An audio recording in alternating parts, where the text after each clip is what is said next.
Good morning, Peter here on Doxie, day 131 of Peter and Doxie sailing from New South Wales to Queensland.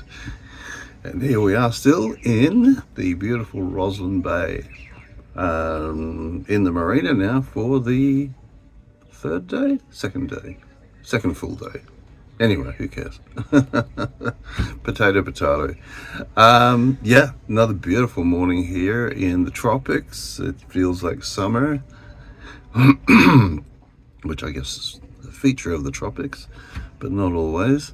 So yeah, I'm just sitting there having my morning coffee. Yeah, so I'm just trying to figure out what the heck I'm going to do next, because the wind is very variable over the next few days. In fact, there are days where there's just not much of it at all. Then we get a strong southerly around Wednesday, and then things start going around to the north more, which is probably pretty well expected this time, and probably tells you it's time to start heading south. I know a lot of the podders, we call them, which is just all the people who sail from down south up north to escape the cold. Yeah, they're starting to head south too now. So insurance companies dictate in a lot of ways that you got to be south of a certain point by a certain time if you want to be covered for any named cyclones. Right, here's the breakfast I grew up with. So I treated myself and got myself a papaya or pawpaw yesterday. So yeah, let's get into this. Looks good. Here we go. I know I should have got lime, but nothing wrong with lemon. Here we go. We tuck into it. Alrighty, here we go with another load. Now to carry it back. It's not that far. I keep telling myself. Okay, so I don't know why I've been putting this off, but yeah, I just have. No, I finally yesterday got some of these attachments because the existing attachments for my water filter are different from these, of course. Yeah, that's how we make our money, isn't it? Keep changing things. Okay, so this is my existing water filter, and it's got written on there, it's can't see it now, it's been there since April last year, I believe, so definitely got to be ready for a change. So what I'm going to need to do, I think, is cut this hose at both ends, and then put on my new fittings, and then hopefully just clip it in. Alright, so I've got rid of the trash basket, and this is the guy. Now, obviously, we need to know which is going to the tap and which end's coming from the tank, because it'll be a one-way system, and we want to make sure it's the right way, because otherwise there'll be no water. So, let's see. Okay, so the next job basically is for me to cut through this. So I've got a nice fresh end here, which hasn't been stretched or anything before, and we'll do the same at the other end. Okay, cut that off. I'm getting a little bit of water out of there as expected, but that'll run into the bilge, which I'll pump out, and also that's the reason I did it before I filled the tanks rather than after. Anyway, let's get the fitting on there. Okay, now it's this guy removed, and okay, let's get the new fittings on so we can put this guy in. Okay, that's the fittings on each end. I've written the date on, so I know in the future when I did this, and over on the other side it tells us the flow direction. Okay, so the water's going to come from my left and go out to my right. Okay, so I've got that connected now. I've got the water pump turned on. We're running water. It said to do that for a minute or two, basically to just get any dust or carbon or whatever it is out of the filter.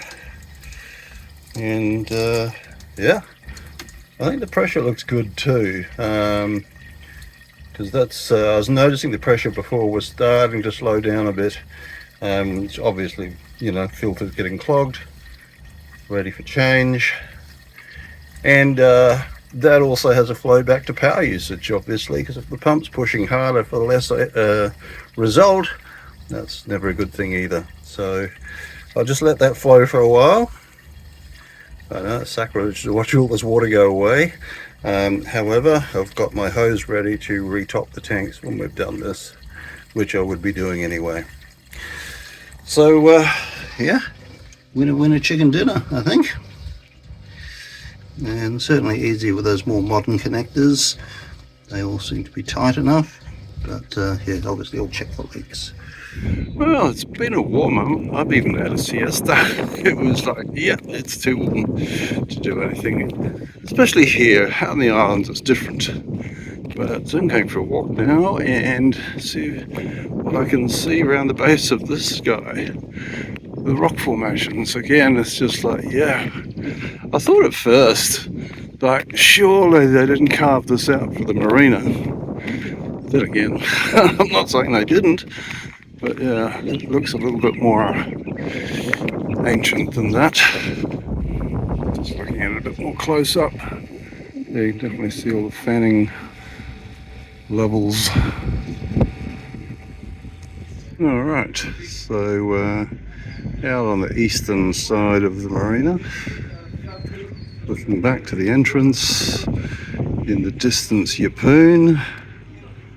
Looks like these guys are about to set off on a cruise or something, getting the briefing and stuff. I might just nip through that hole there and see what I can see of the outside. Okay. Well, look out for falling rocks. Okay. Well, at least the rocks know to stay behind the barriers, so that's good.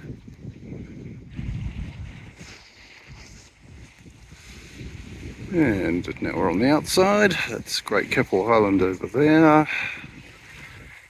And I think Mull Island at the left-hand end. You can't see the channel. And North Keppel and surrounding. I think Pumpkin Island is part of that right-hand shoreline. And just panning around a bit further in the distance, you can see the mainland going north. There you can really see the strata layers here.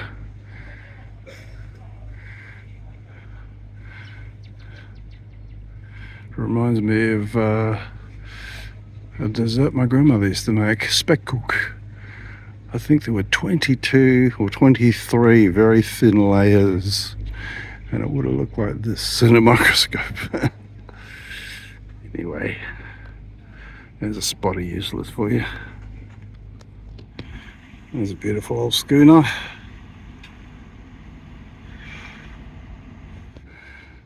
Back from Great Keppel Island.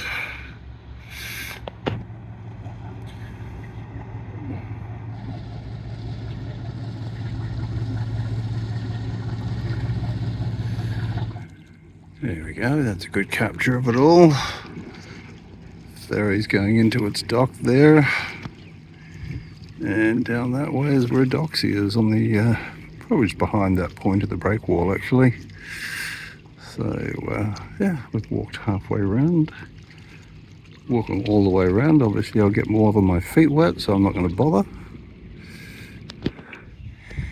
I would say that's an osprey nest. Yes, two birds.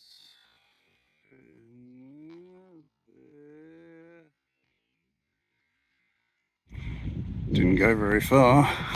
Just out of earshot of the kids. They're doing my head in. There's a cookie. Yeah, it's too cool for school. He's looking the other way. Yep. I'm gonna look. And so ends another day in paradise. Yeah, that was a nice little walk around actually, and I'm ready for my glass of red now for sure. So yeah, settle in and just relax for a bit before I have dinner, and just do what I need to do now basically before I depart tomorrow. So yeah, thanks for following along. Don't forget to do all the usual stuff. Not going to go through it this time. I know I've been doing it long enough that you guys should know. So this is Dawn Raider.